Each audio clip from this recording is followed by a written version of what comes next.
Like, okay, let me list the issues with WildRift right now. Issues of WildRift. Right, matchmaking favors the casual player base. The game isn't competitive. Why is this like that?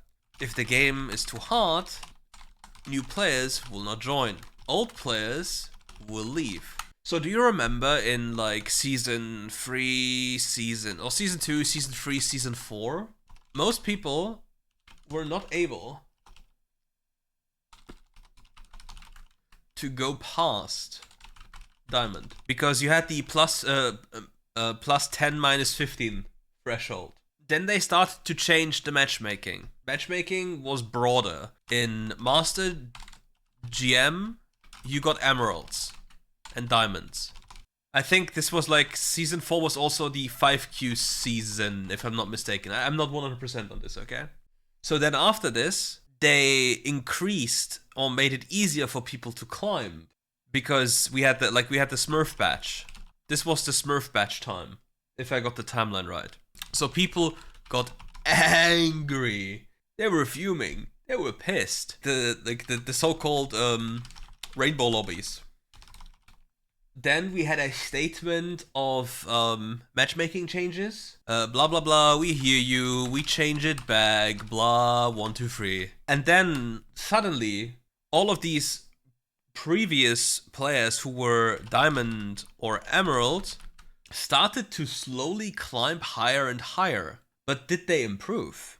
Like suddenly you had people that were previously diamond and emerald in master and GM. So according to the matchmaking in WildRift, if GM match with emerald, diamond equals unhappy.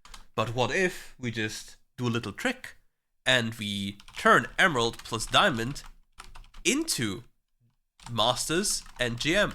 Hey you, yes you, can you see this? So many people are not yet sub. Be that's honest, kinda small. what's stopping you from subbing? Let me know in the Yikes. comments below. According to matchmaking, GM match with master and GM. Okay, we happy. We are happy. Everything is fine. But within these ranks, like normally reaching a certain elo level equals that you have certain levels of understanding. In the very distant past, let's say season 2, if you were challenger, you were maybe mechanically gifted, just better, had superior understanding. Now, let's say everyone, that might be a little bit delusional to say, but I'll just make it because it's easier to follow. Let's say in season 2, every challenger knew that something that you have to do in laning phase, that you don't just randomly walk up and get yourself killed.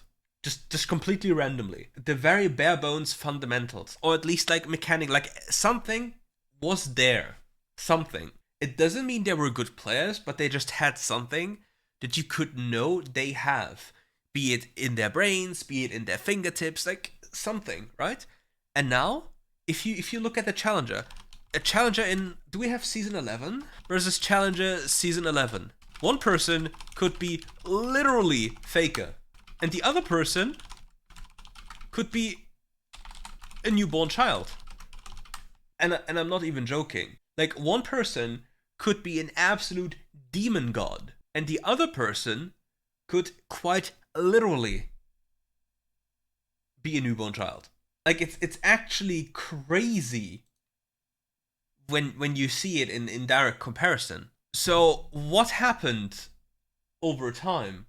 Yeah, it's still S11 against S11 because there's a big difference within these people. Like an S11 challenger can be either faker or he can be a newborn child. There's a big variance between both. A massive variance, right? There's not like, okay, because he is challenger, it's very likely that he has a certain level of understanding. Now, the next thing that happens is, or the next question that is, how do we have fakers? And how do we have newborn childs? How is this even possible? How are these people matched and what is even happening? And now let's just do a little time skip to now, okay? So what people are doing now is they're playing Inting Scion, limit testing the matchmaking, trying to understand what you can manipulate in order to just climb. And it seems, which is like assumption, this is still an assumption because we don't have complete data, it's not possible, right?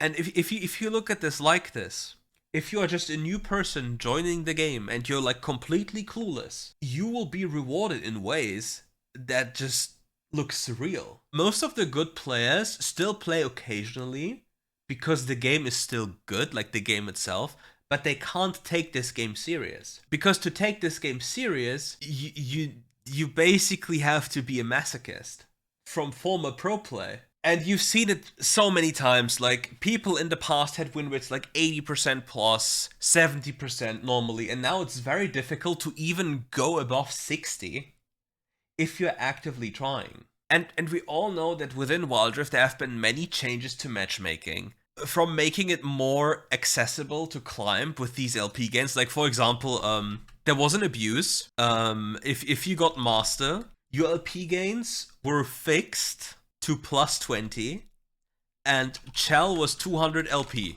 So if you got into Master, you were able to just get plus 20, and the promotion was daily on a certain schedule. So you could ride the Master plus 20 LP wave to get Challenger way easier than if you do it step by step, from going from Master, a little bit higher in Master, a little bit higher in Master again, then Grandmaster, and then into Challenger. So, like, in the past, we had, like, talks about matchmaking. Like, let's just WildRift matchmaking. These are outdated, and we'll just take a look at this, okay? This is outdated. This is, to my knowledge, not the current matchmaking system we are using. But still, there are a few things here. We're using a rating system in order to measure player skill. The skill system creates a number that aims to provide the most accurate prediction of a player's ability to win matches. We call this number a player's matchmaking rating, or MMR for short. Player's MMR tells us how they're expected to play in their next match. So how is this number calculated? And what does it specifically do? I think we had a post of Joshua Menke. Let me pull this one up, because this is what I believe was very interesting. Where is the Giga Gamer? Oh man, where is the post of this guy? If you remember, or if you don't know, Riot talked about implementing a measurement system to measure a player's skill level, which I think they call True Skill 2. And it uses a variety of stats to determine a player skill. And this also includes your stats, like KDA, etc., etc. In this post here, he says that neither League nor WildRift are using this system right now. And it's not a matchmaking system, it's a skill system. So from what I'm understanding is, if we go back to the MMR thing, this skill system would measure your skill and then predicts your contribution towards winning a game. And with this, matches are made. But now comes the question. If both teams are matched towards equal, similar chances of winning, but let's say you have the most crazy stats possible, and for convenience we say, like, you contribute 7 points out of 10 are you towards winning. You contribute 7 out of 10 points towards winning, but there's 4 people left that you get match made with, and these 4 people combined will only make up for 3 out of 10. So you have 4 people that have less, or like any combination of people, than 1 point towards winning. And then on the other team, where there's 5 people, again, versus 5 people, and then, who knows, you get to play against 5 people that are equally making up to the number 10. Each of them 2. Do you truly believe that this match is fair? Because on paper, if you just want to be, if you just look at it at face value, both teams have 10 out of 10 points. One team has a player with 7 out of 10, but combined they have 10 out of 10. Or maybe let's give this person, this team, like the 7 out of 10 team, even 11 points. And then we just go back to this here. let's just read it.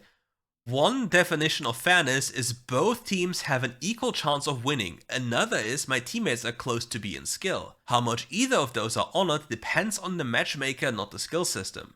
Close to me in skill, a good skill system is good at predicting how much any player contributes to the win. It's up to the matchmaker to decide how to use that number to put players into the match. So what do you think is more likely? What do you find faster? What do you find faster? Two people who are a 7 out of 10 in both teams, or you just fill the lobby with people to lower queue times, because that is what the problem is, right? Here, let's pull up this guy. 235 games, 80% win rate, 0 MVPs, barely any stats here. And on the right hand side, his KDA is 0.2, his KP is 9.3, GPM 755, which is relatively high compared to the normal player base. Champion damage is 8,581, which is little to nothing, but the tower damage is insanely high. I think on Twitter somebody made the argument, but he's playing Inting Sion, he's applying pressure. Okay, he is applying pressure. Guys, do you remember when the Inting Sion on like first surfaced? We will break it down now.